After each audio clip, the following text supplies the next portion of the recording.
உத்தரப்பிரதேச மாநிலம் அயோத்தியில் 6 மாதங்களுக்கு முன்பு பிரதமர் மோடியால் திறந்து வைக்கப்பட்ட தாம் ரயில் நிலையத்தின் சுற்றுச்சுவர் முதல் மழைக்கே தாக்குப்பிடிக்காமல் இடிந்து விழுந்துள்ளது.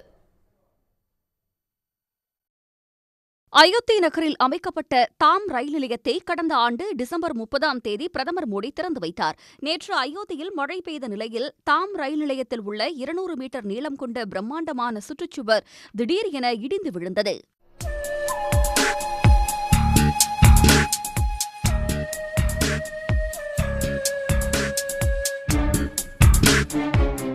இந்த ரயில் நிலையம் பிரதமர் மோடியால் திறந்து வைக்கப்பட்ட பிறகு வெறும் 2 மாதங்களுக்குள் சிதிலமடையத் தொடங்கியது.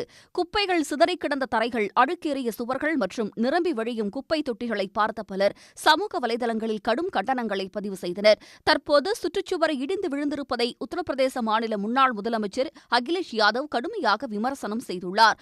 இதுதான் பாஜகவின் வளர்ச்சியடைந்த இந்தியா மாடல் என்று அவர் கிண்டல் செய்துள்ளார். கோடிகளை குட்டி கட்டப்பட்ட அயோத்தி தாம் ரயில் நிலையத்தின் சுற்றுச்சுவர் ஒரு மழைக்கே தாக்குப்பிடிக்காமல் 6 மாதங்களுக்குள் இடிந்து விழுந்துள்ளது என்று சாடியுள்ளார். இதற்கு முதலமைச்சர் யோகி ஆதித்யநாத் பொறுப்பேற்க வேண்டும் என்றும் அவர் கூறியுள்ளார். உடனுக்குடன் செய்திகளை தெரிந்து கொள்ள சன் நியூஸ் பெல் ஐகானை கிளிக் பண்ணுங்க.